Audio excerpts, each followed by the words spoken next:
নির্বাচনটা এখন পর্যন্ত যেটা হচ্ছে এটা প্রশ্নবিদ্ধ নির্বাচন, ঠিক আছে। তো আমরা চেয়েছিলাম যে একটি সুষ্ঠু সমাধানের, এবং আমরা গত 17 বছর একটি সুষ্ঠু ভোটের জন্য সারা দেশের মানুষ জাতীয় নির্বাচনে যেমন একটি সুষ্ঠু ভোটের জন্য অপেক্ষা করেছে, যুদ্ধ করেছে, তেমনি বিভিন্ন ক্রীড়া ফেডারেশনে যে যেভাবে নির্বাচন হয়েছে সেটার বিরুদ্ধেও কিন্তু আমরা প্রতিবাদ জানিয়েছিলাম, এবং একটি সুন্দর সুষ্ঠু ভোটের মাধ্যমে যে ফেডারেশন গুলিতে কর্মকর্তারা নির্বাচিত হবে সেটা আমরা চেয়েছিলাম। কিন্তু আনফরচুনেটলি আমরা এখন পর্যন্ত সেটার কোনো লক্ষণ দেখতে পাইনি।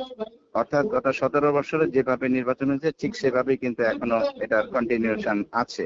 তা আমরা চাই যে এটা থেকে বেরিয়ে আসার জন্য, এবং আমরা আজকে প্রেস কনফারেন্সের মাধ্যমে সবাইকে জানাচ্ছি যে আমরা আশা করছি আমাদের এই আজকে প্রেস কনফারেন্সের মাধ্যমে আমরা এটা মাননীয় ক্রীড়া উপদেষ্টার কাছে এটা পৌঁছে দিবেন সাংবাদিকদের মাধ্যমে, এবং উনি এটার ব্যাপারে একটি সুষ্ঠু ব্যবস্থা গ্রহণ করবেন। আদারওয়াইজ এখানে আবাহনী মহডান থেকে শুরু করে দেশের সমস্ত ক্লাবগুলি এখানে উপস্থিত আছে, ঢাকার ভালো শীর্ষস্থানের ক্লাবগুলি উপস্থিত আছে, তারা বলছে এটার একটি সুষ্ঠু সমাধান না হলে প্রয়োজনে আমরা লিগের খেলা বর্জন করব, এটা বলছে, যদি সুষ্ঠু সমাধান না হয়।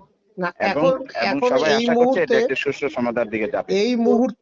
এই মুহূর্তে যে জায়গাটায় আছে, অলরেডি মনোনয়ন জমা দেওয়ার সময় শেষ বা যেই প্রক্রিয়া সব শেষ, সেই মুহূর্তে নতুন করে আসলে সমাধান কিভাবে হবে? এটা হতে পারে এটা কোর্টে কালকে একটা হিয়ারিং আছে, সেখানে এগুলি নিয়ে সেখানে যদি এখানে কোর্ট যদি স্থগিত করে সমস্ত কিছু, নির্বাচনটা পিছিয়ে যাবে, ঠিক আছে। তো আমরা 3টি প্রস্তাব এখানে দাখিল করেছি।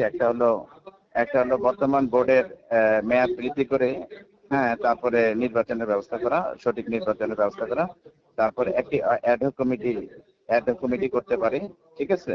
আর আরেকটি হলো এই নির্বাচন প্রক্রিয়া এখনো বাতিল করে নতুন তফসিলের মাধ্যমে সময় নির্ধারণ করে নির্বাচনের ব্যবস্থা করা। এই 3টি প্রস্তাব আমরা আজকে জানিয়েছি মাননীয় ক্রীড়া উপদেষ্টার কাছে।